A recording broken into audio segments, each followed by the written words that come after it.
I knew I was going to die the moment his hand wrapped around my throat in the restaurant bathroom. Not because he was choking me, but because the man pinning me against the marble sink wasn't the charming art dealer I'd been flirting with for the past hour. And the realization hit me like ice water in my veins when I noticed the scar bisecting his left eyebrow and the cold murder in his identical eyes, telling me everything I needed to know about the terrible mistake I'd just made. I'd been kissing the wrong twin. But I'm getting ahead of myself, because this story doesn't actually start in that bathroom, with my heart hammering against my ribs and my lipstick smeared across my face, like evidence of a crime I didn't know I was committing.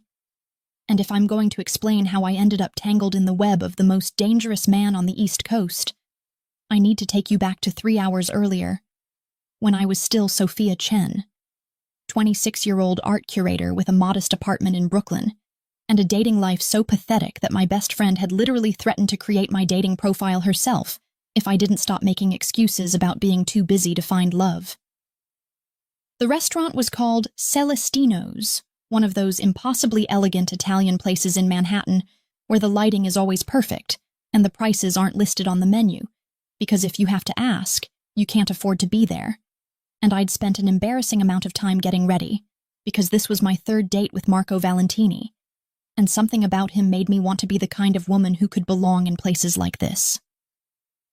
He'd chosen a table near the back, tucked into an alcove that felt intimate without being too private, and when I arrived 15 minutes late because the subway had other plans, he'd stood up with that easy smile that had made me swipe right in the first place, kissing my cheek like we'd known each other for years, instead of 3 carefully orchestrated evenings over the past 2 weeks. Marco was everything I thought I wanted, wrapped up in a 6'2" package of old money charm and Italian features that should have been illegal. Dark hair that curled just slightly at his collar, warm brown eyes that crinkled when he laughed, and this way of looking at me like I was the only person in the room, even when the restaurant was packed with Manhattan's elite. He'd told me on our first date that he worked in his family's art gallery, which had made perfect sense given the way he could talk about Renaissance paintings and modern installations with equal passion, and the fact that our careers overlapped had felt like fate rather than coincidence. Like the universe was finally throwing me a bone after years of dating finance bros who thought Monet was a type of currency. "You look incredible," he'd said when I sat down, and I'd felt that flutter in my stomach that comes from genuine attraction mixed with the hope that maybe, just maybe, this could be something real, because at 26 I was tired of casual hookups and situationships and men who ghosted after 3 dates because I wouldn't sleep with them immediately. And Marco had been different from the start. Patient, interested, asking questions about my work at the gallery, and actually listening to the answers instead of waiting for his turn to talk about himself. The first hour had been perfect in that effortless way that happens when 2 people genuinely click, with conversation flowing from his recent trip to Venice to acquire a Caravaggio for a private collector to my upcoming exhibition of contemporary Asian artists. And I'd found myself leaning closer across the table, drawn in by the way his voice dropped when he talked about art, like it was something sacred, something worth protecting and cherishing. We'd shared a bottle of wine that probably cost more than my rent, and when his phone buzzed during our appetizers, he'd glanced at it with a frown that seemed to age him somehow, making him look harder around the edges before he'd excused himself with an apologetic smile that didn't quite reach his eyes anymore. "I'm so sorry, Bella, but I need to take this call. Family business that can't wait," he'd said, and I'd waved him off with understanding, because I knew all about demanding families, having grown up with a mother who called me 3 times a day to ask when I was going to stop wasting my expensive art history degree and marry a nice Chinese boy who could give her grandchildren, as if my entire existence was just a waiting room for her future grandmotherly ambitions. I'd excused myself to the bathroom while he was gone, wanting to check my lipstick and maybe text my best friend Mia about how well the date was going, because she'd been invested in my love life ever since her own wedding last year had turned her into an insufferable romantic who believed everyone deserved their happily ever after. The bathroom had been as elegant as the rest of Celestino's, all marble and gold fixtures and lighting that made even my perpetually tired reflection look almost glamorous, and I'd reapplied my lipstick, a bold red that Mia had convinced me to buy because men like Marco notice details, before heading back to our table with a confidence I didn't usually feel on third dates. But when I'd slid back into my seat, everything had changed in ways I couldn't immediately articulate, like when you return to a familiar room and something has been moved just slightly off-center, creating a dissonance that your brain registers before your conscious mind can identify the problem. Marco was there, sitting exactly where he'd been before, but the warmth in his eyes had been replaced by something colder, more calculating. And the way he looked at me made me feel like prey being assessed by a predator who was trying to decide if I was worth the effort of the hunt. "Everything okay with your call?" I'd asked, trying to recapture the easy intimacy we'd had before he'd stepped away. But my voice sounded uncertain even to my own ears because something fundamental had shifted in his absence, and I couldn't shake the feeling that I was suddenly sitting across from a stranger wearing Marco's face. "Fine," he'd said, his voice different too, deeper, rougher, with an edge that made the single word sound like a warning rather than an answer. And when he'd reached across the table to take my hand, his grip had been possessive in a way that sent conflicting signals straight to my nervous system, triggering both fear and an attraction so intense it made my breath catch. The rest of dinner had been surreal, like watching myself in a movie where the script had changed, but no one had told me my lines, because the man across from me was Marco, and wasn't Marco simultaneously. Asking the same questions but with different weight behind them, touching me with a confidence that bordered on ownership rather than the respectful interest he'd shown before.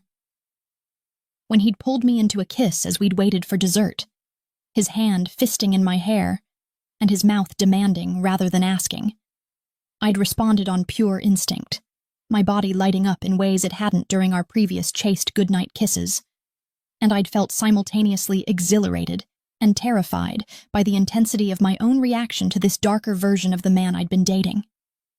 His phone had rung again during that kiss, and when he'd pulled away to check it, his entire face had hardened into something that looked carved from stone, beautiful and cold and utterly merciless, and I'd watched him transform before my eyes into someone I didn't recognize at all.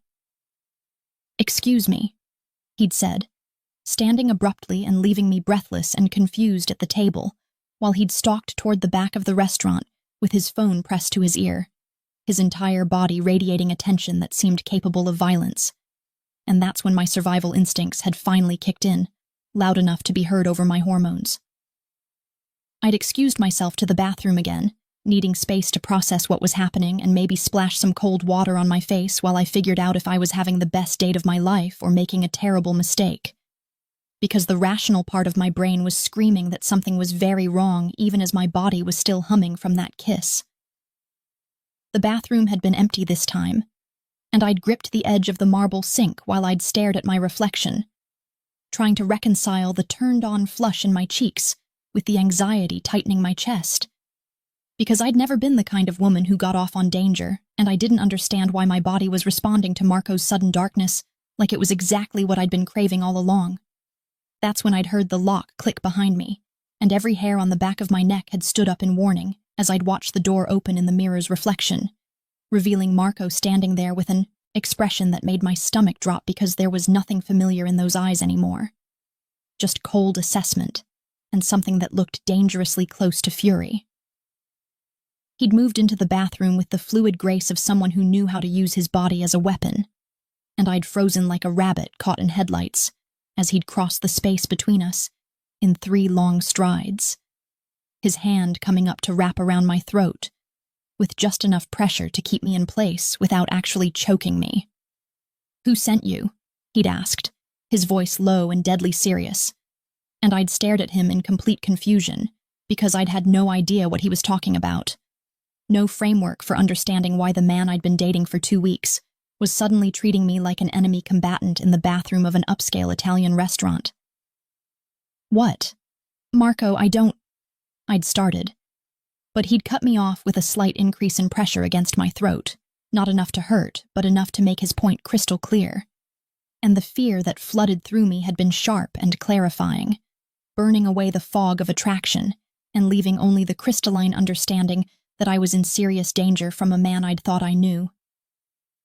"Don't lie to me," he'd said, and there had been something almost weary in his tone, like he was tired of games he'd played too many times before, and I'd opened my mouth to protest my innocence when the bathroom door had burst open again and another man had rushed in. A man who looked exactly like the one holding me against the sink. Down to the last detail except for one crucial difference. This one didn't have a scar cutting through his left eyebrow, and the expression on his face was pure panic rather than cold fury. "Dante, she doesn't know anything, she's just," the newcomer had said. And I'd felt the world tilt sideways as my brain had tried to process the impossible reality that there were two of them. That I'd somehow ended up caught between identical twins. And the one called Dante had gone absolutely still against me, his eyes narrowing as he'd looked from his brother to me and back again. "Explain," Dante had said, his hand still wrapped around my throat, but his attention entirely on his twin, and I'd watched something like guilt and resignation cross the other man's face. The real Marco's face, I'd realized with dawning horror, as he'd run a hand through his hair in a gesture of frustration that I'd seen him make a dozen times during our dates. "I've been using your face for dates because no one wants to date the Mafia boss's boring twin, and I thought if I could just get someone to fall for me before they knew the truth about our family, then maybe—" Marco had started, but Dante had released my throat so abruptly that I'd stumbled, backing away from both of them, while my mind had raced to catch up with the revelation that had just been dropped like a bomb into my understanding of reality. "Mafia boss," my brain had repeated, uselessly, because surely that was the kind of thing you only heard about in movies, and not the kind of problem you encountered when swiping right on a dating app in New York City. And I'd looked between the two identical faces, one familiar and guilt-stricken, one strange and dangerous, while everything I'd thought I knew about Marco Valentini had crumbled into dust.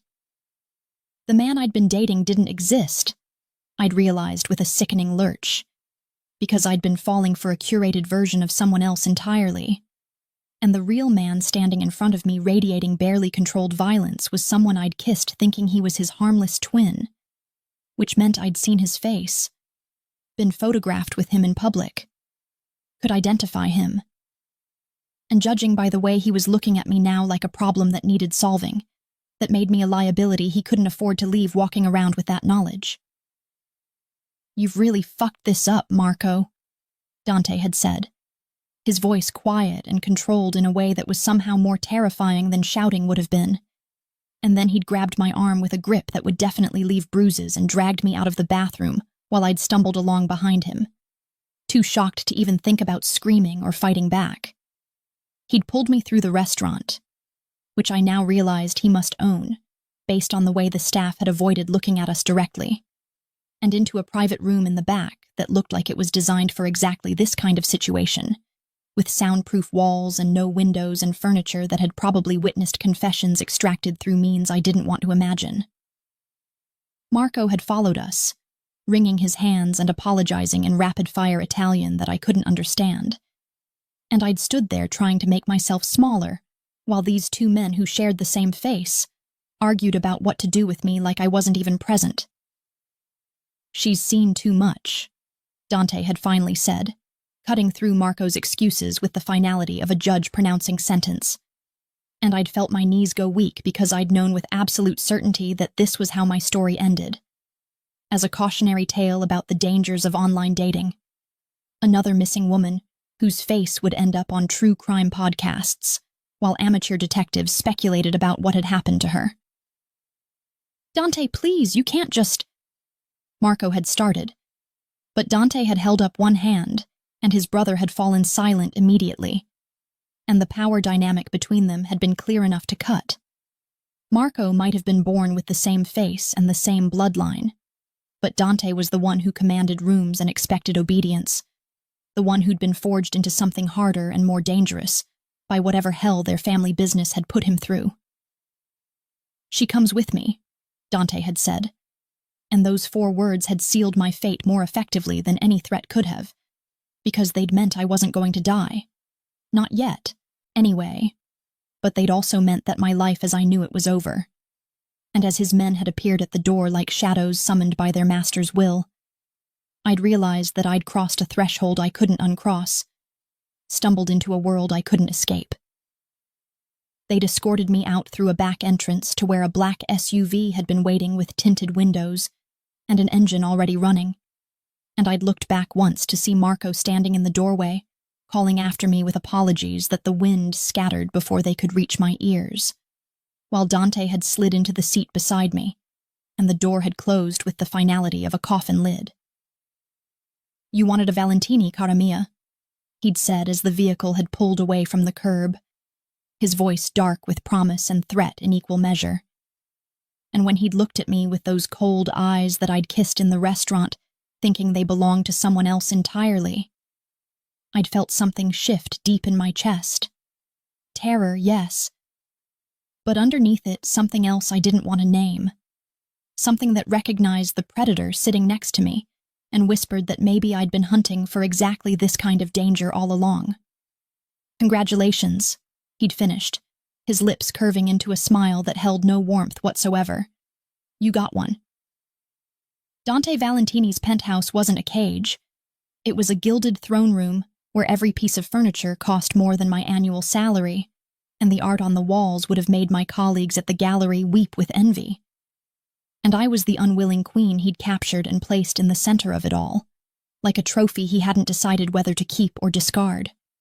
For 3 days I'd been his prisoner in this temple of wealth and violence, wandering through rooms that smelled of expensive leather and gun oil. And for 3 nights I'd felt his dark eyes on me through every wall, an invisible presence that watched and waited while he decided if I'd live or die, and the not knowing was almost worse than any sentence he could have pronounced, because at least then I'd know what I was facing instead of existing in this suspended state between captivity and something I didn't have words for yet.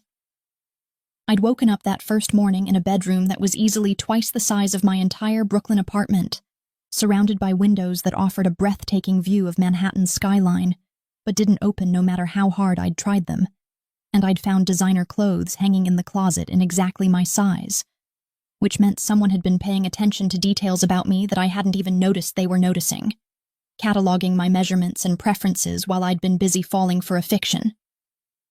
The bathroom had been stocked with luxury products I recognized from magazine advertisements, but had never been able to afford.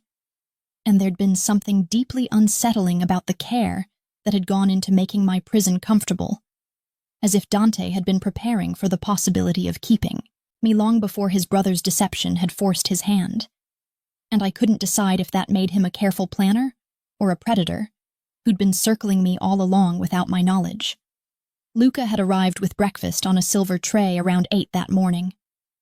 Dante's second in command, who I'd learned was the closest thing the Mafia boss had to a friend, though friendship seemed like too soft a word for the bond between men who'd killed together and trusted each other with secrets that could destroy empires. He'd been cordial in that professional way that bodyguards and handlers perfected, explaining the rules of my captivity with the same tone someone might use to describe amenities at a hotel. I didn't leave the penthouse. I didn't call anyone. I cooperated with whatever Dante required, and in return, I'd be kept safe and comfortable and alive, which he'd presented as if it were a generous arrangement rather than the bare minimum of human decency. "I want to see Dante," I'd demanded, with more courage than I'd felt, because 3 hours of sleep and the shock of my new reality had burned through my fear and left behind something sharper and angrier, a refusal to simply accept that my entire life could be upended by one case of mistaken identity and a kiss that had landed on the wrong set of identical lips. Luca had smiled at that, an expression that held genuine amusement rather than cruelty, and I'd gotten the sense that he didn't often see people stand up to his boss, that most of Dante's world operated on fear and obedience rather than defiance. "The boss will see you when he's ready, Miss Chen," he'd said, and the fact that he'd known my last name when I'd never given it to Marco had sent another chill down my spine, because it meant they'd researched me, dug into my background, knew things about my life that I'd never consented to share, and I'd felt violated in a way that had nothing to do with physical touch, and everything to do with the illusion of privacy I'd been operating under my entire life. I'd spent that first day exploring my prison with the methodical attention I usually reserved for cataloging new acquisitions at the gallery, mapping out the space and looking for weaknesses I could exploit, or information I could use, because sitting still and waiting for my fate to be decided had never been in my nature, and I'd be damned if I was going to start now. The penthouse had been a study in contradictions. The living spaces decorated with impeccable taste and original artwork that included what I was fairly certain was a legitimate Rothko, while behind false panels and locked doors, I'd found evidence of the darker business Dante conducted. Security monitors showing camera feeds from what must have been dozens of locations throughout the city, a weapons cache that would have made a small army jealous, and filing cabinets full of paperwork for legitimate businesses that I'd recognized as classic money laundering fronts from a documentary I'd watched about organized crime. It had been in Dante's study that I'd found the photograph, tucked into a leather-bound album that looked like it hadn't been opened in years, showing two young boys who were clearly the Valentini twins standing between their parents in front of what appeared to be the same penthouse I was currently trapped in. The mother had been beautiful in that classic Italian way, with dark hair and warm eyes that both her sons had inherited, and she'd had her hands on the boy's shoulders in a gesture of protection that had made my throat tight, because even through the fading photograph I'd been able to see the love there, the fierce maternal devotion that wanted to shield her children from a world that was clearly already reaching for them with grasping hands. The father had been handsome but hard, his smile not reaching his eyes even in what should have been a family portrait, and I'd wondered what kind of man raised sons in a world of violence and expected them to thrive. What kind of legacy he'd built that required one son to become a monster, and the other to pretend that heritage didn't exist. Dinner that first evening had been an exercise in psychological warfare, though I hadn't fully understood that until Dante had finally deigned to join me at the massive dining table that could have seated 20, but felt infinitely more intimate set for just 2. He'd appeared in the doorway precisely at 8, dressed in dark slacks and a crisp white shirt, with the sleeves rolled up to reveal forearms that I absolutely should not have been noticing, given the circumstances. And he'd moved through the space with the confidence of someone who owned everything his eyes touched, including me, his expression had suggested, though I'd been determined not to give him the satisfaction of seeing how much that presumption affected me. "I trust Luca made you comfortable," he'd said as he'd taken his seat at the head of the table, pouring wine for both of us with steady hands that I'd watched kiss the stems of the crystal glasses, and I'd been unable to stop myself from remembering how those same hands had felt wrapped around my throat in the restaurant bathroom, the perfect calibration of pressure that had communicated threat without actually causing harm. As comfortable as one can be when they've been kidnapped and held prisoner against their will, I'd shot back, pleased when my voice had come out steady rather than shaking, because I'd needed him to see that I wasn't going to simply break under the weight of his power, that whatever he'd expected when he'd decided to keep me, I wasn't going to make it easy for him. He'd studied me over the rim of his wine glass with those dark eyes that seemed to see straight through all my carefully constructed defenses, and I'd felt exposed in a way that had nothing to do with the designer dress someone had left in my closet. Black silk that hugged every curve and made me feel like I was dressed for seduction rather than captivity, which had probably been exactly the point. "You're angry," he'd observed, as if my emotions were simply data points for him to catalog and analyze, interesting but ultimately irrelevant to whatever calculations he was running in that criminal mind. "I'm furious," I'd corrected, leaning forward with the intensity that had surprised even me, because somewhere between waking up in his penthouse and sitting across from him at dinner, my fear had alchemized into rage, white-hot and clarifying. "I didn't ask for any of this. I didn't ask to be part of your brother's pathetic catfishing scheme. I didn't ask to kiss you thinking you were him. I didn't ask to become a liability in whatever game you're playing with your enemies. And I sure as hell didn't ask to have my entire life destroyed because I swiped right on the wrong dating profile. Something had flickered across his face then. Too quick for me to identify, but gone before I could analyze it. And he'd set down his wine glass with deliberate care before responding. "You think this is about you?" he'd said, his voice soft but carrying an edge that had made the hair on the back of my neck stand up in warning. And I'd realized that I'd miscalculated somewhere, misunderstood the game we were playing, and the stakes involved. "You think I took you because you're special somehow, because there's something about Sophia Chen that warranted my attention. But the truth is infinitely simpler, and much more brutal. You were photographed with me, Kara, at one of my restaurants, kissing me in full view of security cameras that my enemies monitor religiously, looking for exactly this kind of weakness. And by the time I realized Marco's deception, it was already too late to contain the damage."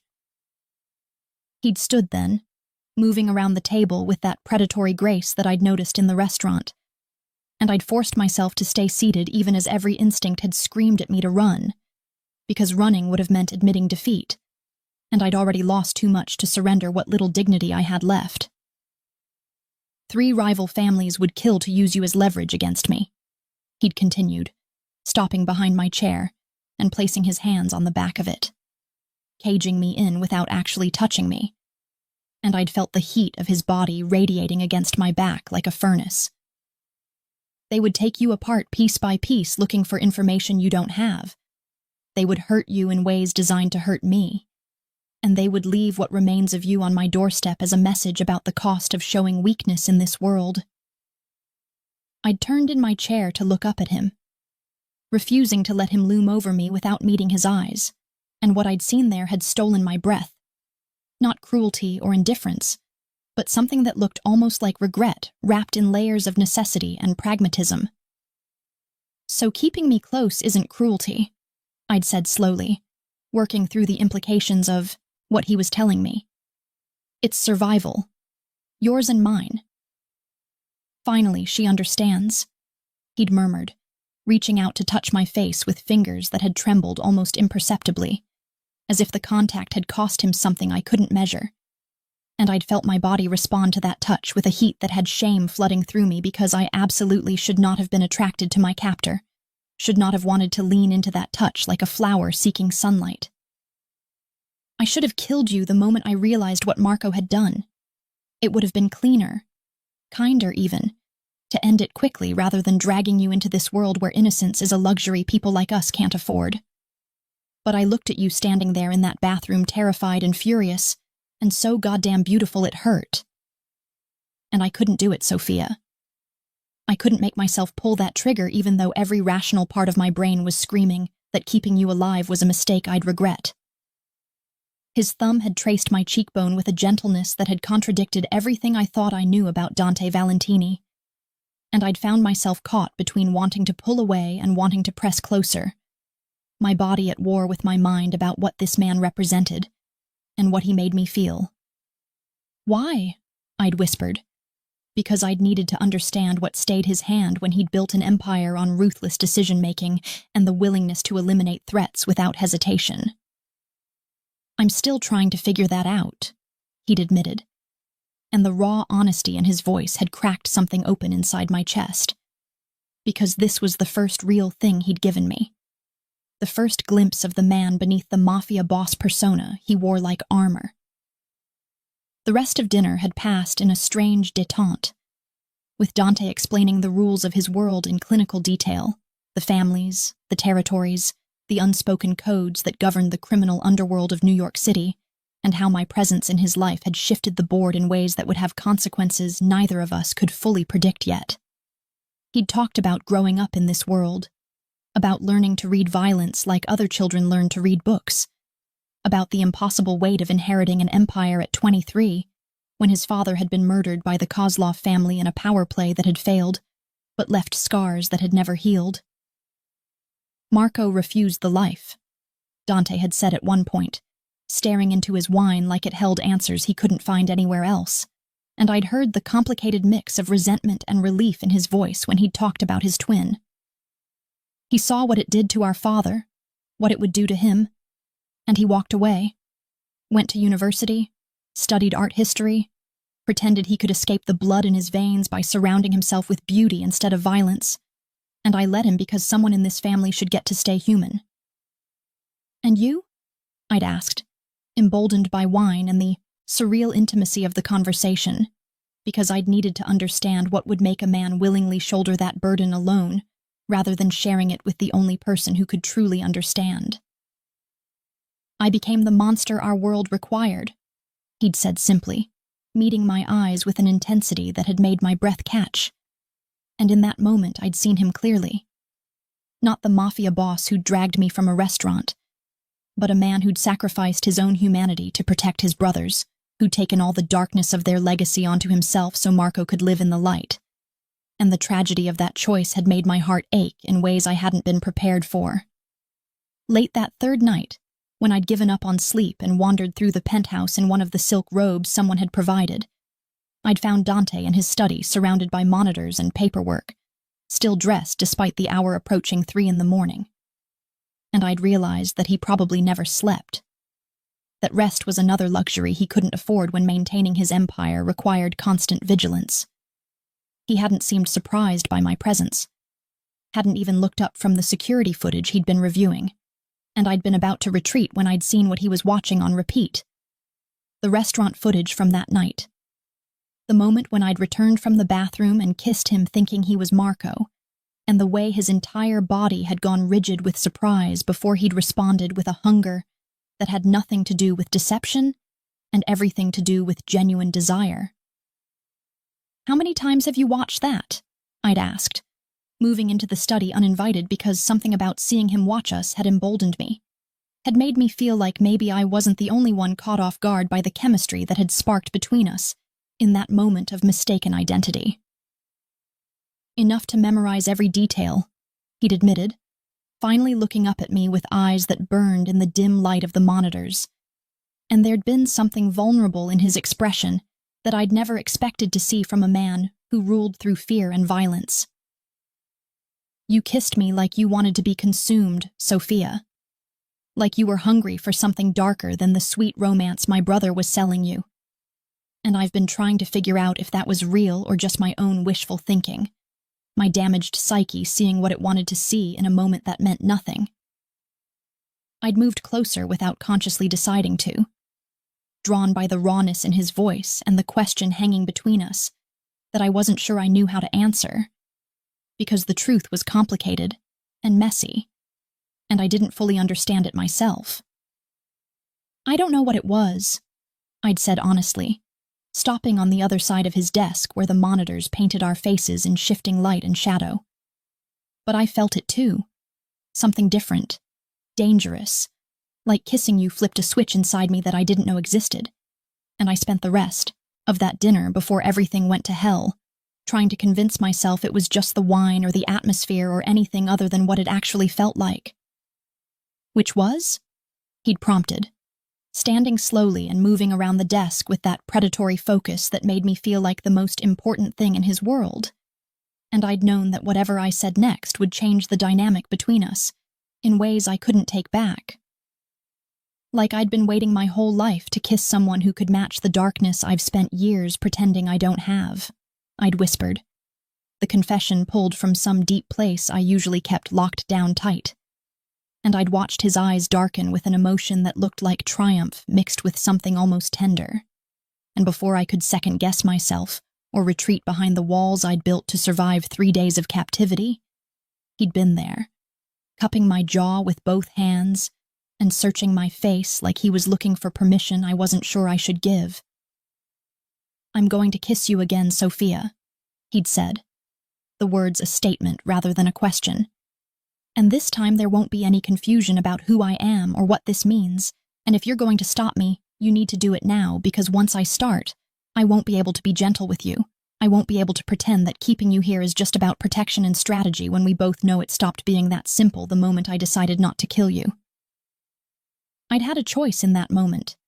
I could have stepped back, could have retreated to the safety of my designated prison, and maintained the illusion that I was nothing more than a captive waiting for rescue. But the truth was that nobody was coming to save me because nobody even knew I was missing. And more importantly, I wasn't sure I wanted to be saved from a man who saw the parts of me I'd hidden from everyone else and wanted them anyway. "Then don't be gentle," I'd heard myself say, the words coming from that dark place inside me that had responded to his kiss in the restaurant, and I'd watched something fierce and possessive flash across his face before he'd closed the distance between us and claimed my mouth with a kiss that had nothing to do with the sweet romance I'd been expecting from Marco, and everything to do with conquest and claiming and a hunger that matched my own. His hands had moved from my jaw to my hair, fisting in the strands and angling my head exactly where he wanted it, while his other hand had gripped my hip hard enough to bruise, and I'd gasped against his mouth at the intensity of sensation, at the way my body had ignited like he'd found the match that perfectly fit my kindling. The kiss had been consuming in exactly the way he'd warned me about, his tongue invading my mouth with the same ruthless efficiency he probably applied to taking territory, and I'd responded by pressing closer, by sliding my hands under his shirt to feel the heat of his skin and the muscles that shifted beneath my palms, and I'd felt him groan against my mouth like my touch was affecting him just as profoundly as his was affecting me. He'd lifted me onto his desk without breaking the kiss, scattering papers and files that probably contained state secrets or criminal conspiracies. But neither of us had cared because the space between us had been crackling with months of tension, compressed into 3 days of proximity and denial.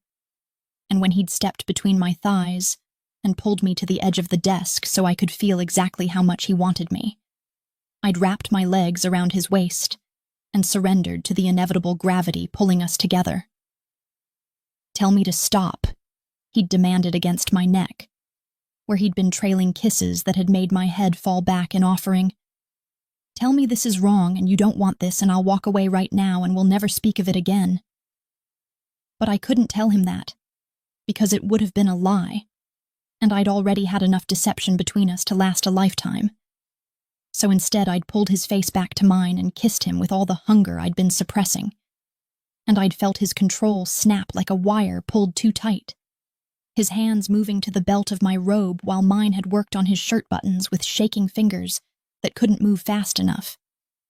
We'd made it as far as him pushing the robe off my shoulders before the sound of footsteps in the hallway had made us both freeze, and Luca's voice calling for Dante about some urgent business had shattered the moment like glass, bringing reality crashing back in with all its complications. Dante had stepped back with visible effort, his chest heaving and his eyes wild with frustrated desire, and he'd looked at me sitting there on his desk in my ruined robe, with my lips swollen from his kisses, and something like anguish had crossed his face. "Go back to your room, Sophia," he'd said roughly, already turning away to grab his discarded shirt, and I'd felt the dismissal like a slap, even though I'd understood the necessity of it, because whatever was happening between us couldn't happen in stolen moments between his criminal obligations. I'd slid off the desk and retied my robe with trembling hands, moving toward the door on unsteady legs, while my mind had raced to process what had just happened, and what it meant for my carefully maintained denial that I was anything other than Dante Valentini's unwilling prisoner. At the threshold I'd paused, looking back at him standing there in the dim light of his monitors, looking more alone than I'd ever seen another human being look, and words had spilled out before I could stop them. "This isn't going to go away just because you want it to, you know. This thing between us, it's not just chemistry or Stockholm Syndrome or whatever rationalization you're already building in that strategic mind of yours." He'd turned to face me fully then, and what I'd seen in his expression had stolen my breath. Desire, yes, but underneath it, something that looked dangerously close to hope, fragile and desperate, and utterly at odds with the ruthless Mafia boss persona he projected to the world. "I know," he'd said quietly, the admission clearly costing him something. "And that's what terrifies me most, because everyone I've ever cared about has ended up dead, Sophia.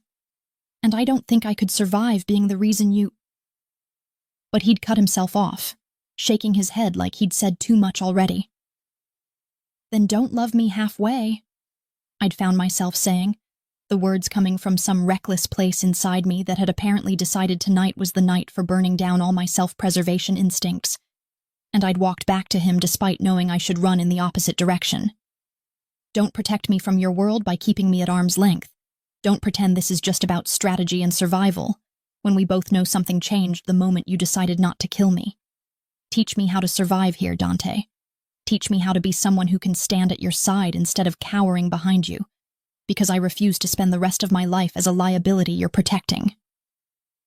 He'd stared at me for a long moment, something shifting behind his eyes like tectonic plates rearranging themselves, and then his phone had buzzed with what must have been an urgent message because he'd looked at it and cursed in Italian fluid enough to make me blush.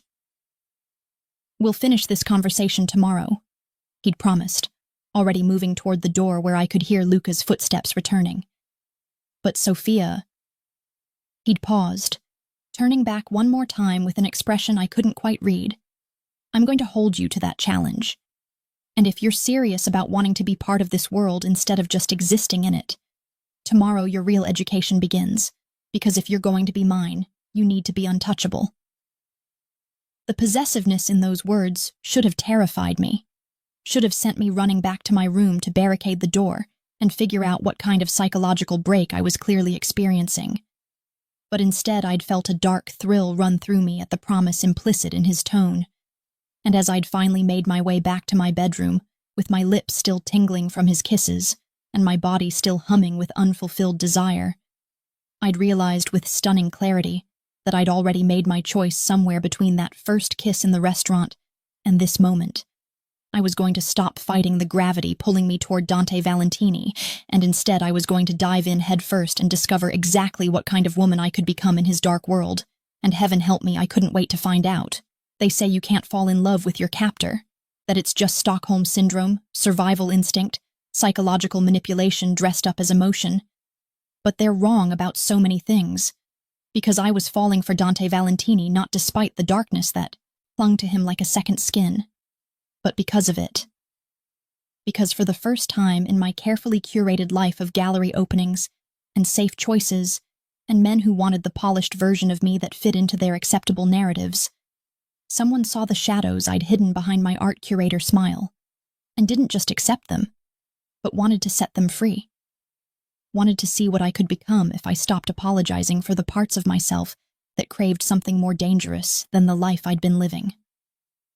True to his word, Dante had appeared at my door the next morning, dressed in a charcoal suit that probably cost more than my car, looking every inch the legitimate businessman, except for the slight darkness under his eyes that suggested he'd slept as poorly as I had after our encounter in his study.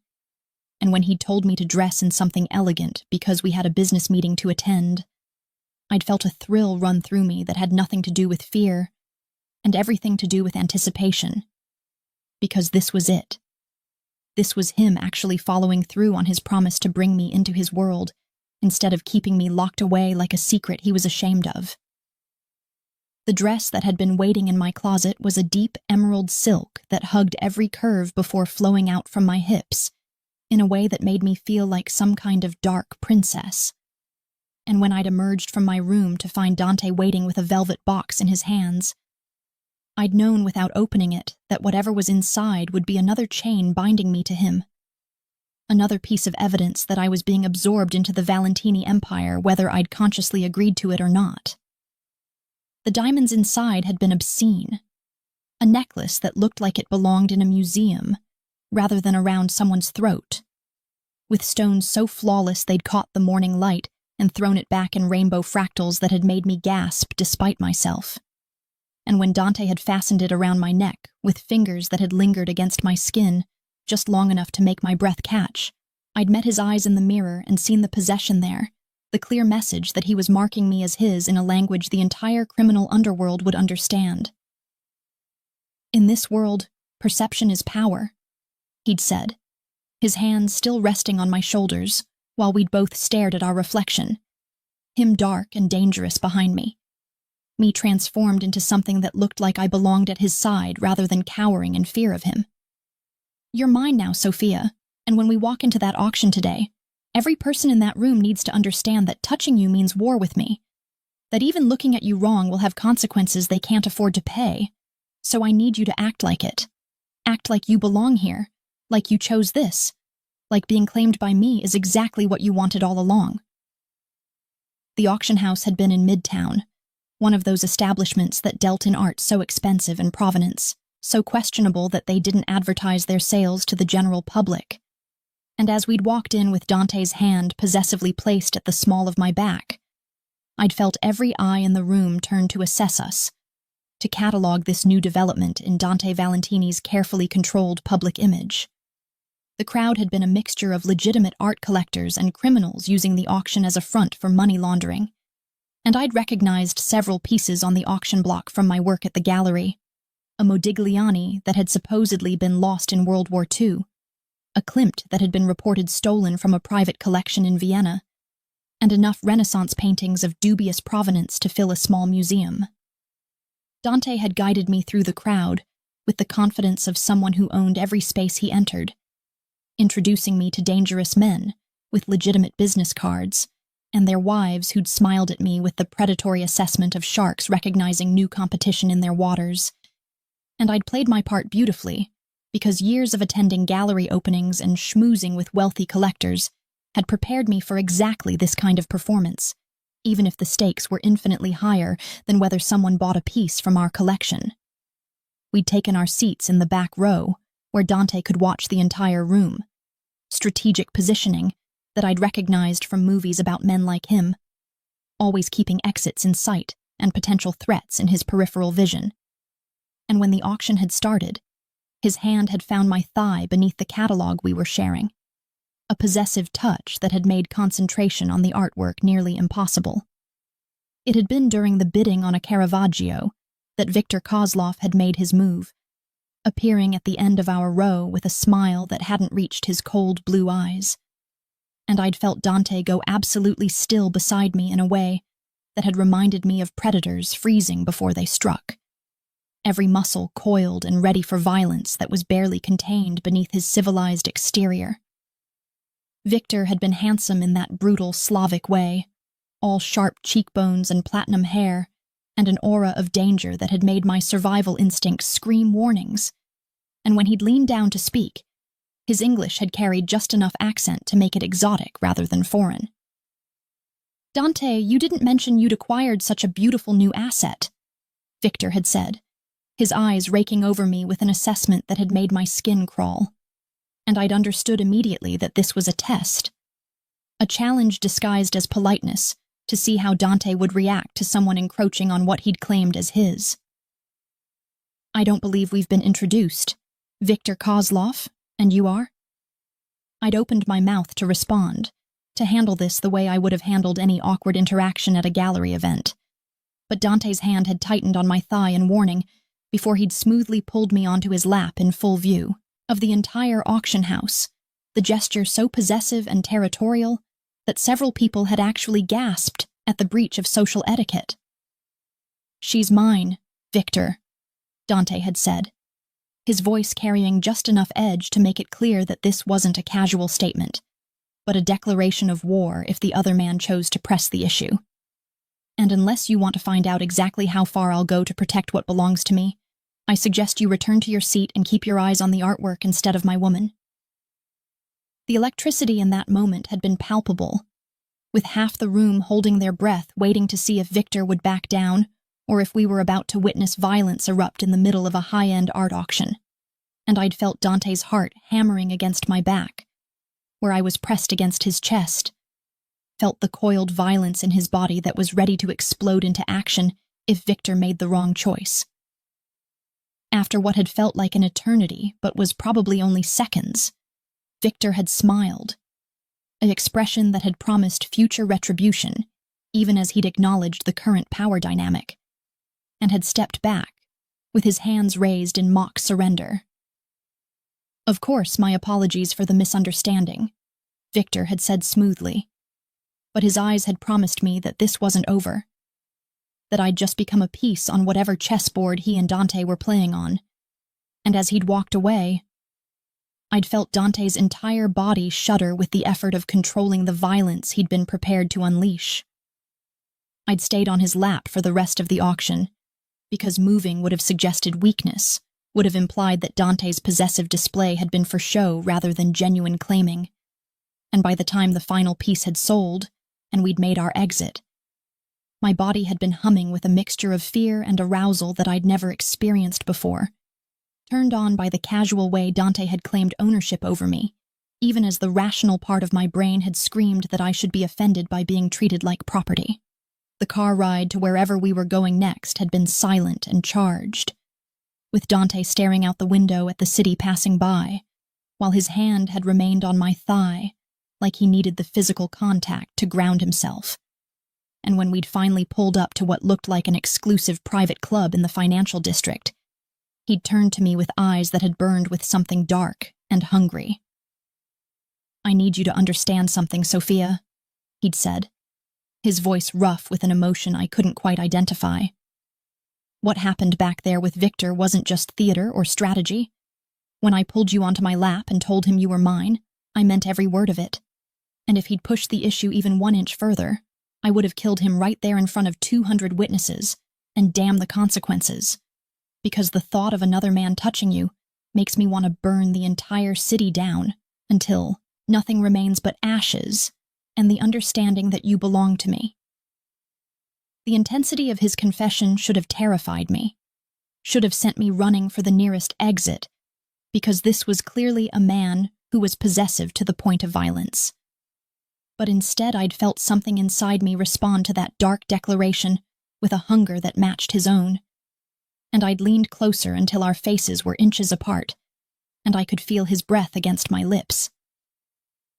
"Then stop talking about it and show me," I'd whispered, the challenge clear in my voice, and I'd watched his control snap like a wire pulled too tight, his hand fisting in my hair, while his mouth had crashed into mine with a desperation that had tasted like possession and promise, and the complete abandonment of any pretense that what was happening between us was anything other than two damaged people finding their perfect match in each other's darkness. We'd barely made it inside the club before his hands had been all over me, pulling me into a private elevator that had required a keycard to access, and pressing me against the wall while his mouth had traveled from my lips to my neck, to the hollow of my throat where my pulse had been hammering like a trapped bird. The elevator had risen smoothly while we'd consumed each other with kisses that had grown increasingly desperate, and when the doors had opened directly into what was clearly a private floor, Dante had lifted me without breaking contact, carrying me through a doorway into a space that had looked like it was designed for exactly this kind of encounter. All leather and dark wood and a bed that had dominated the room like an altar waiting for sacrifice. He'd laid me down on silk sheets that had felt cool against my overheated skin, and for just a moment he'd stood there looking at me with an expression that had been almost reverent, like he couldn't quite believe I was real and willing and spread out before him like an offering. "Last chance to run, cara mia," he'd said, his voice rough with desire but his eyes serious, giving me one final opportunity to retreat from the edge we were about to throw ourselves over. "Because once I have you, once we cross this line, there's no going back to pretending this is just about protection or strategy. You'll be mine in every way that matters, and I don't know how to be casual about things that belong to me. Don't know how to share or let go or do anything other than hold on with everything I have until my knuckles are white, and the world knows better than to try taking you away." But running had never really been an option. Not from the moment he'd decided not to kill me in that restaurant bathroom. Not from the moment I'd kissed him in his study and felt something fundamental shift inside me. So instead of retreating, I'd reached up to pull him down to me, wrapping myself around him and whispering against his ear that I didn't want casual, didn't want safe, didn't want anything other than whatever dark and twisted and beautiful thing we could build together in the ruins of my old life. He'd made love to me like he was trying to claim every inch of my body and soul, with intensity that had bordered on worship and possession in equal measure. And I'd given him everything he'd demanded and more, meeting his darkness with my own and discovering that when two people stop pretending to be something they're not, the resulting collision can be catastrophic in the most beautiful way. afterward, lying tangled together in sheets that smelled like sex and his cologne, I'd trace the scars on his chest with trembling fingers, while he'd played with my hair and stared at the ceiling, like he was trying to solve a puzzle that had no solution. My mother was killed by the Kozlov family when Marco and I were 16, he'd said suddenly, the confession coming without preamble like he needed to tell me before he lost his nerve. They wanted to send my father a message about territorial disputes, so they took the thing he loved most, and they butchered her in ways that still give me nightmares. And my father, he didn't just grieve. He became something monstrous in his quest for revenge, turning our home into a fortress and our family into an army. And he was so consumed by his need to make someone pay that he didn't notice he was destroying his sons in the process. I'd pressed a kiss to his chest above his heart, a silent acknowledgement of the pain he was sharing, and he'd continued in a voice that had grown rougher with each word. Marco tried to stand up to him once, tried to say that maybe we should consider peace instead of perpetual war, and our father beat him so badly he was hospitalized for a week. And I realized in that moment that if I didn't do something, our father was going to kill Marco either through violence or by forcing him into a life that would destroy his soul. So I made a choice. I killed our father myself, made it look like the Kozlov family had gotten to him, and I took over the empire at 23 with Marco's blood metaphorically on my hands, and the understanding that I'd become exactly the monster our father had been trying to create. The weight of that confession had hung between us like a physical thing, and I'd understood then why Marco had run from this life, why he'd hidden behind fake identities and art galleries while his twin had shouldered the entire burden of their family's legacy.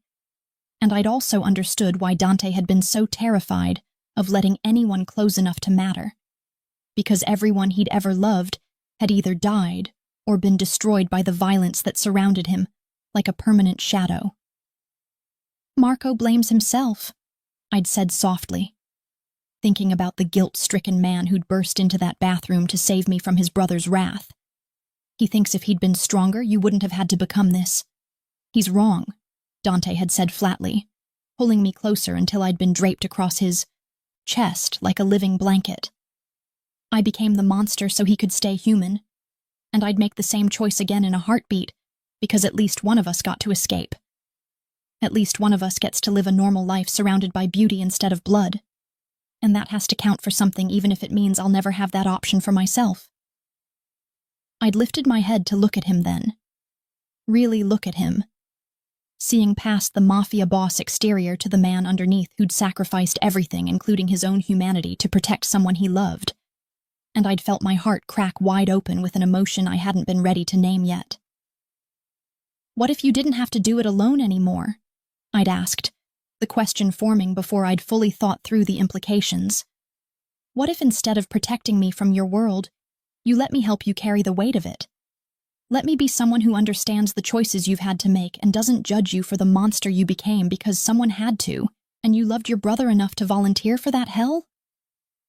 He'd stared at me like I'd just offered him something he'd never dared hope for, his eyes suspiciously bright in the dim light filtering through the curtains. And when he'd kissed me again, it had been different from before. Gentler, almost reverent, like I was something precious he was afraid of breaking. You don't know what you're offering, he'd whispered against my lips. But I'd heard the desperate hope underneath the warning, the part of him that wanted so badly to believe that someone could see all of him and not run screaming in the opposite direction. Then teach me, I'd challenged, using his own words from the night before against him. Show me your world, Dante, all of it. The good, the bad, the absolutely terrifying. And let me decide if I'm strong enough to stand beside you instead of assuming I'll shatter the first time things get difficult. Because I'm so tired of people underestimating me. Of being treated like I'm made of glass instead of the same dark matter as everyone else. And maybe I stumbled into your life by accident, but I'm choosing to stay on purpose. So either accept that or let me go, because this halfway thing where you claim me but don't trust me is going to destroy us both.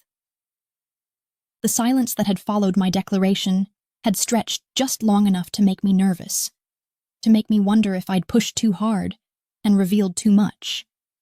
But then Dante had rolled us, so he'd been hovering over me with his weight supported on his forearms and his eyes burning with an intensity that had stolen my breath. "If you want in, you're all in," he'd said, the words both a promise and a warning. "No more protected princess locked away in my penthouse.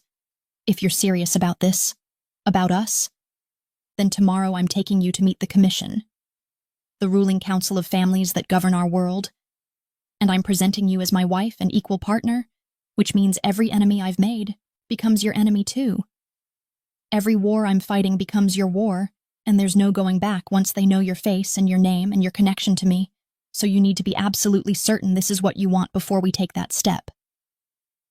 My heart had been racing at the implications of what he was offering. Not just acceptance into his world, but true partnership. The kind of equality that most women in organized crime never achieved because they were seen as accessories rather than assets. And I'd realized that this was my crossroads moment. The point where I either committed fully to this insane path I'd found myself on, or retreated to safety, and spent the rest of my life wondering what I could have become if I'd been brave enough to choose the darkness. "I've never been more certain of anything in my life," I'd told him, meaning every word even though the rational part of my brain had been screaming that this was madness, that normal people didn't decide to marry into the Mafia after being kidnapped, that whatever I thought I felt for Dante Valentini was probably just trauma bonding and psychological manipulation rather than genuine emotion. But I'd stopped listening to that rational voice the moment Dante had decided not to kill me, had stopped trusting the safe path the moment I'd kissed him in his study, and felt my entire world realign around this dangerous man who saw through all my carefully constructed defenses. And as he'd sealed my fate with another kiss that had quickly escalated into round 2 of the most intense physical connection I'd ever experienced, I'd felt something like freedom flooding through my veins because I was finally letting myself be the woman I'd always suspected lurked beneath the surface, the one who craved power and danger and a love that could burn down the world if necessary. The wedding had happened so fast it had made my head spin.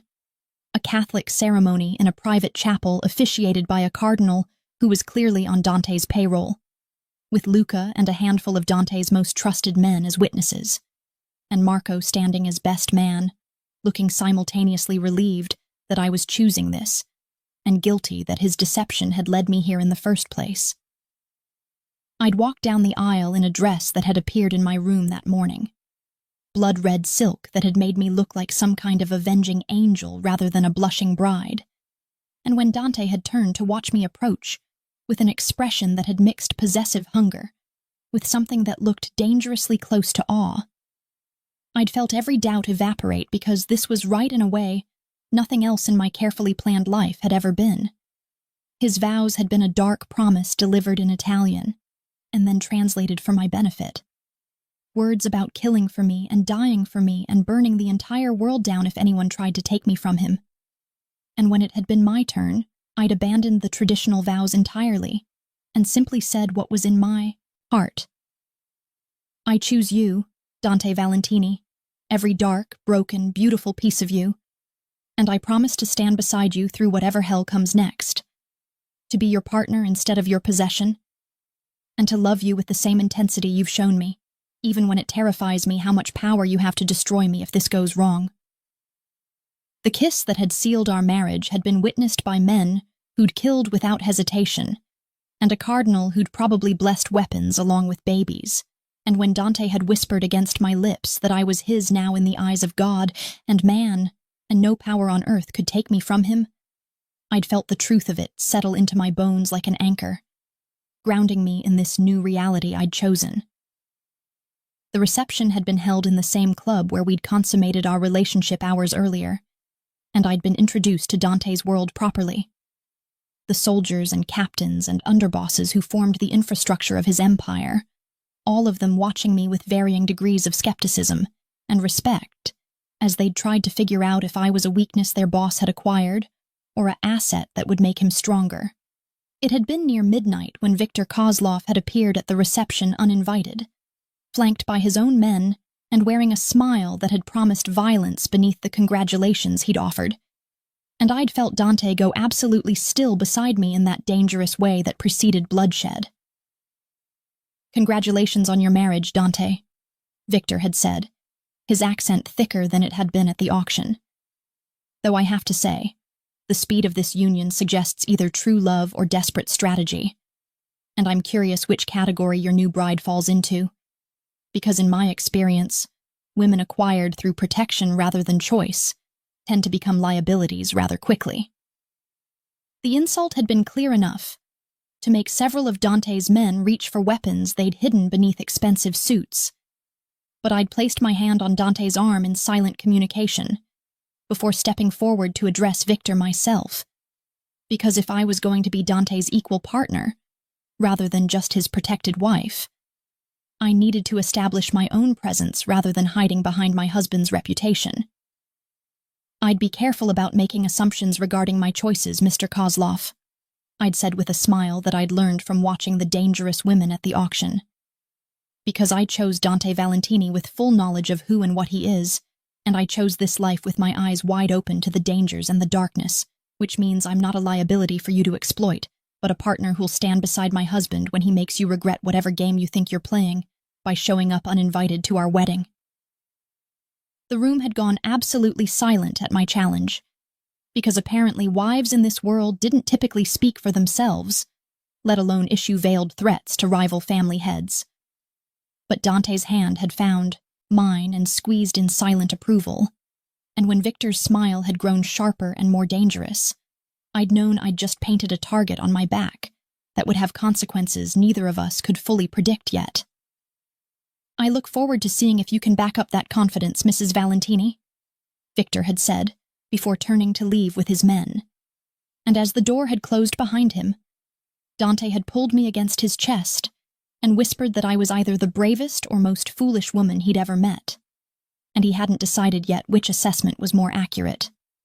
But as we'd stood there surrounded by his world with my new wedding ring, heavy on my finger, and the understanding that I'd just declared war alongside my husband against enemies who would happily destroy us both, I'd felt more alive than I ever had in my safe, predictable, ordinary life. And when Dante had asked me one final time if I had any regrets about the choice I'd made, I'd pulled him down for a kiss that had communicated everything I couldn't find words for, that I regretted nothing, feared nothing, and was ready to burn alongside him if that's what loving him required. They say every queen needs her king, but in the Valentini Empire I'd learned a truth that the outside world would never understand. Kings are born into power through bloodlines and legacy, and the accident of being male in a world that valued such things. But queens, real queens who commanded respect rather than simply wearing crowns, are forged in blood and fire and impossible choices, tested by enemies who wanted to break them, and refined by lovers who saw their potential for darkness, and helped them embrace it rather than hide from it. And I was about to take my throne not because Dante had given me permission, or the commission had granted me acceptance, but because I'd survived everything they'd thrown at me and emerged stronger on the other side, transformed from an art curator who'd swiped right on the wrong dating profile into a woman who could navigate both the legitimate world and the criminal underworld with equal skill and ruthlessness. The explosion that had torn through our SUV should have killed us both. Would have killed us if Dante hadn't made the split-second decision to throw himself over me, while the armored vehicle had rolled 3 times before slamming into a concrete barrier. And I'd woken up in a hospital for the second time in a month. This time with Dante in the bed beside me instead of sitting vigil in a chair. Both of us battered and burned, but miraculously alive because the armor plating and bulletproof glass that had seemed like paranoid excess when I'd first seen the vehicle had been the only thing standing between us, and the kind of death that left nothing identifiable for the morgue to process. The doctors had told me later that we'd been unconscious for 2 days, while they'd stabilized our injuries. Dante with a concussion, and 3 broken ribs from shielding me with his body, me with burns on my arms and a dislocated shoulder from the impact. And that Luca had stationed an entire army outside our hospital room because the explosion had been no accident, but a carefully planned assassination attempt that had nearly succeeded. It had been Marco who'd finally told me the truth when I'd woken up disoriented and demanding answers. His face haggard with the kind of guilt that came from knowing your choices had contributed to someone else's suffering. And he'd explained that Viktor Kozlov's younger brother Mikhail had gone rogue after the commission meeting, refusing to accept the territorial compensation and deciding that the only acceptable revenge for his brother's death was our complete destruction. And he'd hired a team of specialists to plant explosives in our regular route from the commission building because he'd known we'd be returning that way. And he'd been willing to risk war with every family in New York if it meant taking us both down. "He's in the wind now," Marco had said, his hands shaking as he'd told me about the manhunt that had been consuming the entire criminal underworld. "And Dante's people are tearing the city apart looking for him. But Mikhail's smart and connected, and he has resources that make him nearly impossible to track. And the worst part is that he's made it clear this isn't over, that he won't stop until both of you are dead. And Sophia, I'm so sorry, because if I'd never created that fake dating profile, if I'd never dragged you into this world, you wouldn't be lying in a hospital bed with a target on your back that might never go away." But I'd stopped him before he could continue with his self-flagellation, reaching out with my good arm to grab his hand with a strength that had surprised us both.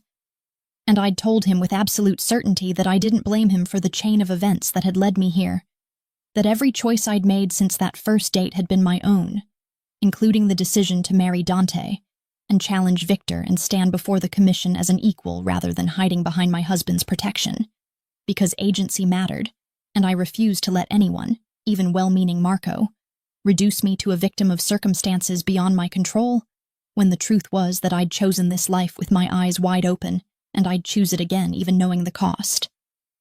"I need you to do something for me," I'd said to Marco, the idea forming even as I'd spoken it.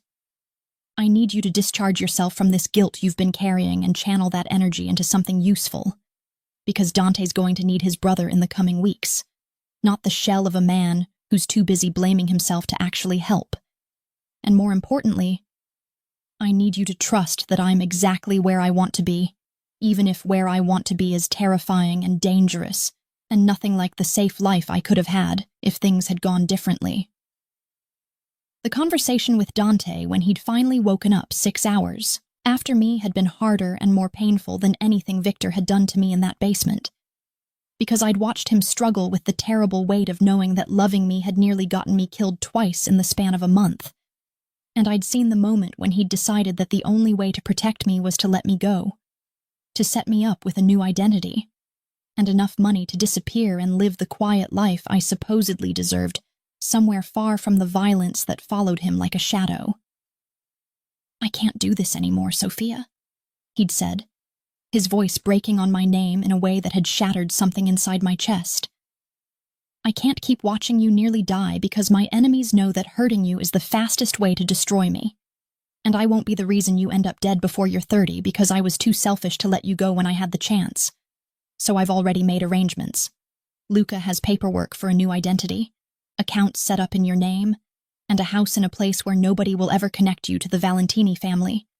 And all you have to do is say yes, and you can walk away from this nightmare and have the life you should have had if my brother hadn't fucked everything up with his deception."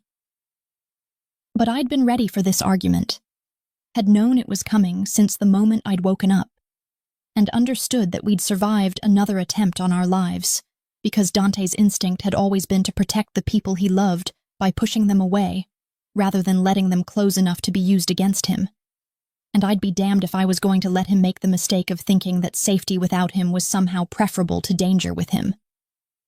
"No," I'd said simply, the single word carrying all the defiance and determination I'd cultivated since entering his world, and I'd watched his face crumple with a mixture of relief and despair as he'd realized I wasn't going to make this easy for him. "Sophia, please, you have to understand," he'd started, but I'd cut him off by leaning forward despite the pain in my shoulder and kissing him with every ounce of passion and possession I'd felt, pouring into that kiss everything I couldn't find adequate words to express about how completely he'd changed me and how absolutely I refused to go back to being the woman I'd been before.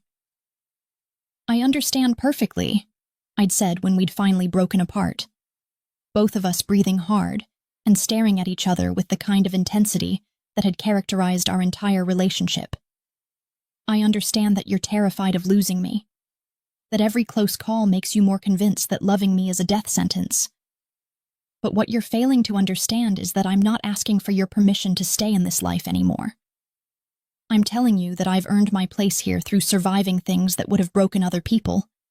And if you think shipping me off to some safe house with a new identity is going to keep me alive, you're wrong, because Mikhail Kozlov isn't going to stop hunting me just because I'm not sleeping in your bed anymore, and I'd rather face that danger as your partner with access to all your resources and protection than as some isolated target living alone under an assumed name waiting for him to find me. The logic of my argument had been undeniable, and I'd watched Dante's face as he'd processed the truth that pushing me away wouldn't actually keep me safe, would just leave me more vulnerable while making us both miserable. And I'd seen the moment when his resolve had cracked, and he'd let himself hope that maybe there was another way forward that didn't require him to choose between my safety and our love. "Then what do you suggest?" he'd asked, his hand finding mine and gripping it like I was the only thing anchoring him to reality. Because I can't just sit here and wait for the next assassination attempt, can't keep reacting to threats instead of eliminating them before they become dangerous. And Sophia, I need you to understand that if we're going to do this, if you're going to stay and we're going to face Mikhail together, then it can't be halfway anymore.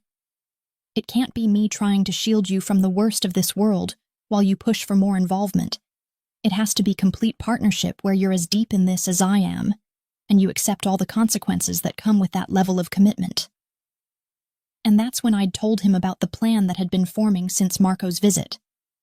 The strategy that had been taking shape while I'd been lying in that hospital bed, thinking about everything I'd learned from navigating both the art world and the criminal underworld, because I'd realized that my unique position, not born into this life but choosing it, educated in legitimate business but blooded in criminal enterprise, gave me advantages that traditional Mafia wives had never possessed.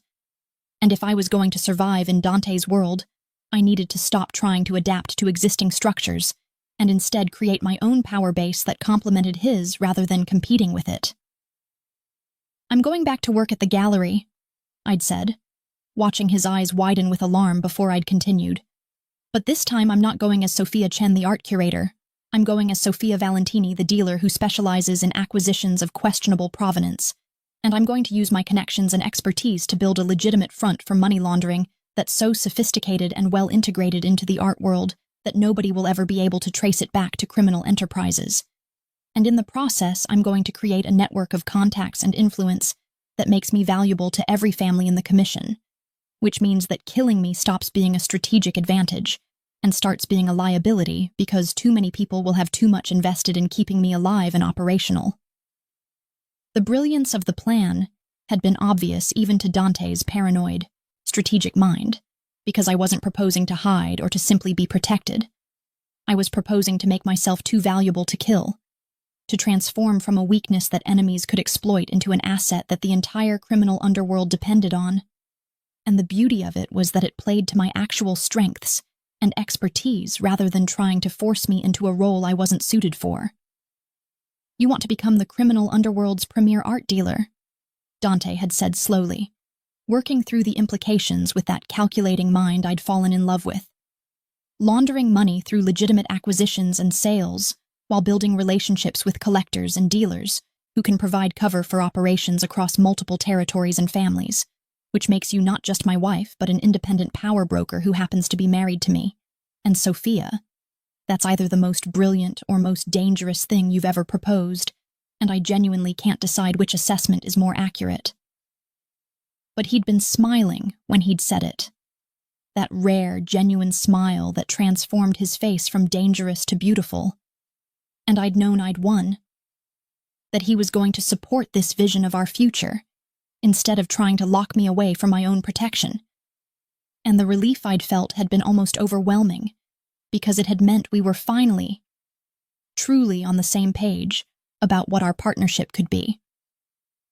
The next 6 months had been a whirlwind of transformation, as I'd systematically built my new empire within Dante's existing one, using my gallery connections to establish relationships with collectors who needed discreet ways to move money across borders, leveraging my expertise in provenance authentication to create paper trails that could withstand any scrutiny, and slowly, methodically making myself indispensable to families beyond just the Valentinis until my network had extended through every major criminal organization on the East Coast.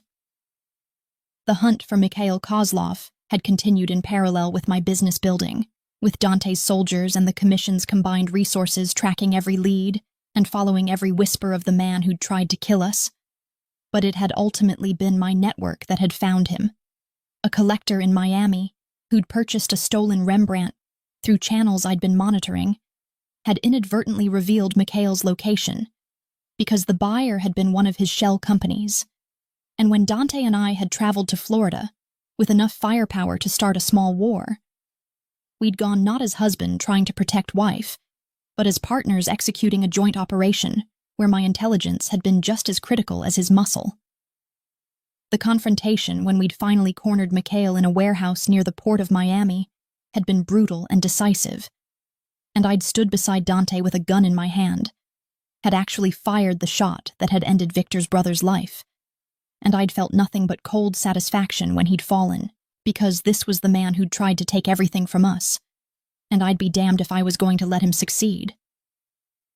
"You've changed," Marco had said to me at a family dinner weeks after Mikhail's death, studying my face with an expression that had mixed admiration with something that might have been concern.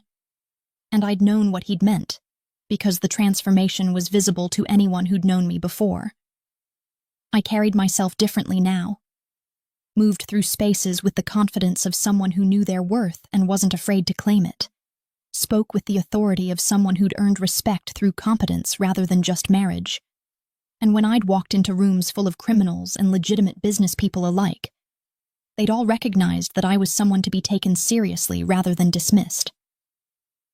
"I haven't changed," I'd corrected him gently, reaching across the table to squeeze his hand, because I'd wanted him to understand this crucial distinction. "I've just stopped pretending to be something I'm not. Stopped hiding the parts of myself that craved power and danger and a life bigger than what society told me I should want. And Dante didn't create this version of me so much as he gave me permission to become who I always was underneath all the conditioning and expectations. And yes, that person is harder and more ruthless than the art curator you met on that dating app. But she's also more authentic and more alive than I've ever been, and I wouldn't trade that for anything." The gala we'd attended 6 months after the commission meeting had been a perfect encapsulation of the life I'd built. A charity event at the Metropolitan Museum of Art, where the guest list had included both legitimate collectors and the criminal elite, and I'd moved between both groups with equal ease, discussing Renaissance techniques with museum curators while simultaneously negotiating a money laundering deal with a Chicago family head. And nobody had questioned my presence or my authority, because I'd made myself too valuable and too connected to dismiss. Dante had watched me work the room with barely concealed pride and possessiveness, looking devastating in his custom tuxedo and expensive watch. And when he'd pulled me onto the dance floor, I'd felt the weight of every eye watching us, some with envy, others with respect, all of them acknowledging that we were a power couple in every sense of the term. "Any regrets?" he'd asked, as we'd swayed to music played by an orchestra that had probably cost more than most people's annual salary. His hand splayed possessively on my lower back, while his eyes had searched my face for any hint of doubt or dissatisfaction. And I'd understood that despite everything we'd been through and everything I'd accomplished, some part of him still worried that I'd wake up one day and realize I'd made a terrible mistake by choosing his darkness over a normal life. But I'd looked around at the glittering crowd, at the priceless art surrounding us, and the dangerous, beautiful people who inhabited our world, and I'd thought about the woman I'd been before, safe, boring, living a life prescribed by other people's expectations while the most interesting parts of myself had withered from neglect. And I'd known with absolute certainty that I'd never regret the path that had led me here, no matter how twisted and violent and unconventional it had been. "Only that I didn't kiss the right twin first," I'd said, deliberately echoing a conversation we'd had months ago, when everything had still been new and uncertain. And I'd watched Dante's face split into a grin that had made him look younger and less burdened by the weight of his empire. "Careful, Mrs. Valentini," he'd murmured against my ear, pulling me closer until we'd been pressed together in a way that had probably been inappropriate for a charity gala, but neither of us had cared. That sounds like you're planning to keep me forever, and I should warn you that forever with me means more assassination attempts and commission meetings and enemies who'll spend their entire lives trying to find ways to hurt us. And I need to know that you understand what you're signing up for, because this life doesn't come with expiration dates or exit strategies. And once you're all in, there's no going back to who you were before. But I'd pulled him down for a kiss that had been witnessed by 200 people, including several who'd write about it in society columns the next day. And I'd poured into that kiss everything I'd felt about the life we'd built together. The danger and the passion and the partnership that had transformed us both into better versions of ourselves. And when we'd finally broken apart, I'd whispered against his lips the truth that had been growing in my heart since that first moment in the restaurant bathroom when I'd looked into the wrong twin's eyes and recognized my own darkness staring back at me.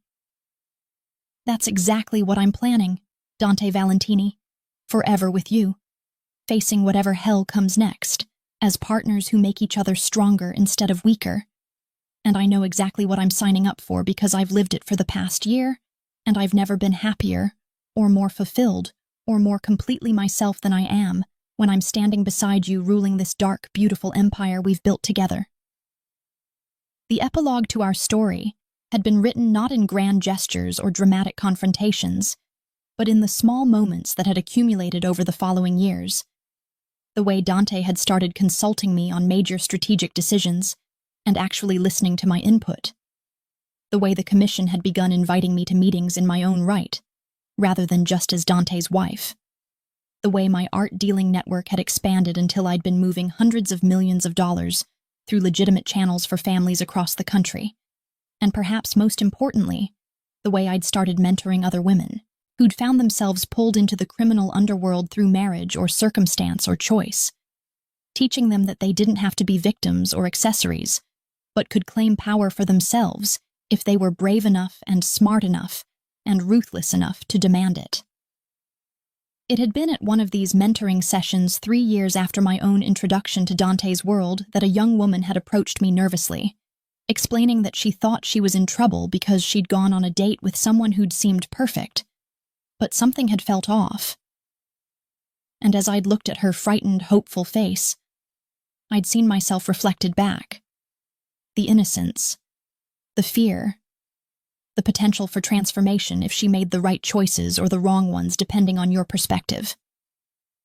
I'd looked at Dante across the room, where he'd been deep in conversation with Luca about some territorial dispute, and he'd met my eyes with that knowing look that had passed between us countless times, the silent communication that had come from years of partnership and love and shared danger.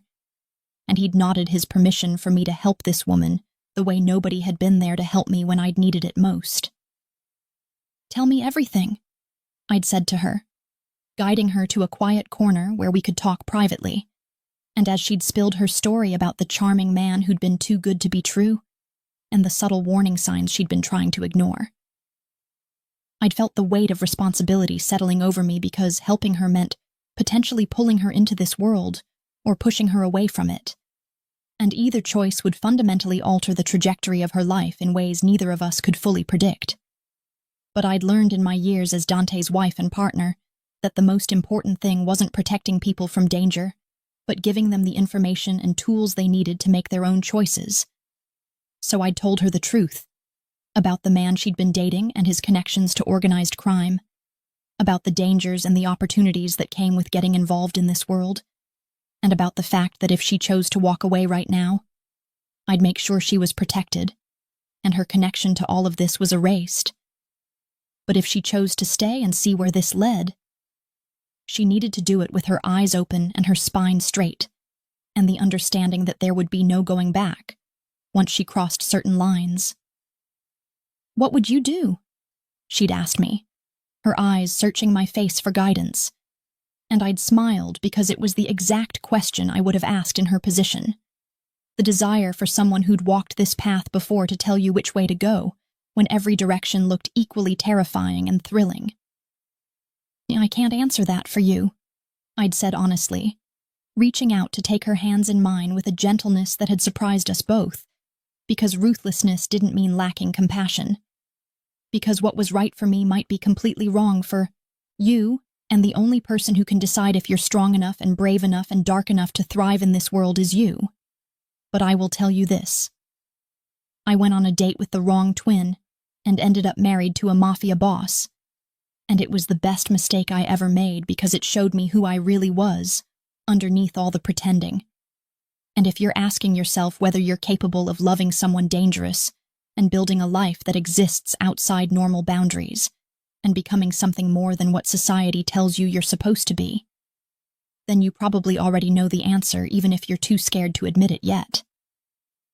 She'd left that conversation with more questions than answers, but I'd seen the spark in her eyes that had told me she was already making her choice even if she hadn't consciously acknowledged it yet. And as I'd watched her walk away, I'd felt Dante's arms wrap around me from behind, pulling me back against his chest while his chin had rested on my shoulder. "You're corrupting innocent women now?" he'd teased, but there had been affection in his voice rather than criticism. "Turning them into versions of yourself who choose darkness and danger over safety and convention. And I have to say, Mrs. Valentini, I never knew I had a type until I met you, but apparently powerful women who can hold their own in my world and look stunning while doing it is exactly what I've been searching for my entire life." "She reminds me of myself," I'd admitted, leaning back into his embrace and letting myself be held by the man who'd seen all my darkness and loved me not despite it, but because of it. "And I keep thinking about how different my life would be if someone had warned me about you before that third date. If I'd known what I was walking into and had the chance to run before everything spiraled out of control. And part of me wonders if I'm doing her a disservice by giving her information that might scare her away from something that could transform her the way you transformed me." "You didn't transform because of me," Dante had corrected, turning me in his arms so we'd been facing each other, his hands cupping my face with a tenderness that had never stopped surprising me even after years of marriage. "You transformed because you had the courage to look at the darkest parts of yourself and claim them instead of hiding from them. And yes, I created the circumstances that forced that confrontation. But the choice to embrace who you really are instead of who you thought you should be. That was all you, Sophia, and nobody can take credit for that, except the woman brave enough to choose herself over safety." And standing there in his arms, surrounded by the empire we'd built together through blood and violence and love and partnership, I'd understood the final truth about my journey from art curator to mafia queen. That transformation wasn't something that happened to you, but something you chose with every decision, and every action and every moment when you had the opportunity to retreat to comfort or advance into danger. And I'd been choosing this life and this man, and this version of myself every single day since that first kiss in the restaurant, when I'd thought I was kissing someone safe and had instead found the darkness I'd been craving all along. "I love you," I'd said to Dante, the words inadequate for the depth of feeling they were supposed to convey, but the only ones we had for emotions that existed beyond language. "I love you for seeing me when everyone else only saw the surface. I love you for challenging me to become stronger instead of protecting me into weakness. And I love you for building a partnership with me instead of trying to own me.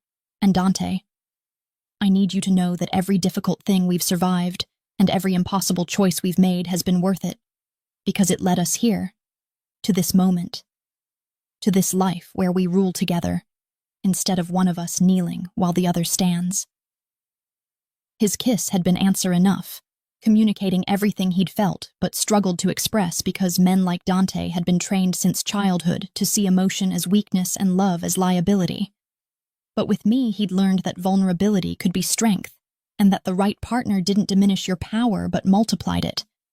And as we'd stood there kissing in front of our entire organization without caring who saw or what they thought, I'd felt the certainty settling into my bones that this was exactly where I belonged. Not in the safe, predictable life I'd left behind, but here in the beautiful, terrible darkness we'd created together. The final image of our story had been captured by a photographer at that same gala months later. Dante and I standing on the museum steps overlooking the city that had become our kingdom. Me in diamonds that had once belonged to his mother, and a red dress that had made me look like vengeance incarnated. Him in black that had emphasized the danger he carried as naturally as breathing. Both of us looking at the camera with expressions that had communicated power and possession and the absolute certainty that we were untouchable together. The photograph had ended up in society magazines and criminal intelligence files alike, analyzed by people trying to understand how an art curator had become one of the most influential women in organized crime. And every analysis had missed the essential truth that had been visible in our eyes if anyone had known how to look for it. That I hadn't been corrupted or coerced or manipulated into this life, but had chosen it with the same deliberate intention I'd once applied to authenticating paintings, recognizing the real thing when I'd seen it even if it looked nothing like what I'd expected to find. I'd gone on a date with the wrong twin and ended up with a Mafia boss, had stumbled into darkness and discovered it was exactly where I'd belonged all along, had transformed from someone who appreciated beauty from a safe distance into someone who created it through danger and choice, and the refusal to be anything less than completely myself. And if given the chance to go back and swipe left instead of right, to choose safety over chaos, to remain the woman I'd been instead of becoming the woman I was always meant to be, I wouldn't change a single moment of the terrible, beautiful journey that had led me here. To Dante's arms, to my throne, to the understanding that sometimes the wrong choice is actually the right one if you're brave enough to see it through to its conclusion, and that the greatest love stories aren't the ones that follow the rules, but the ones that write their own, in blood and fire, and the kind of partnership that reshapes the world to accommodate its existence. This was my empire, built from mistakes and violence and love, and I ruled it not as Dante Valentini's wife, but as Sofia Valentini in my own right, queen of the underworld, dealer of beauty and darkness in equal measure, and the woman who'd proven that sometimes the most powerful transformations begin with a simple swipe right on the wrong man's profile. And I had never been more grateful for that beautiful, terrible accident that had changed everything.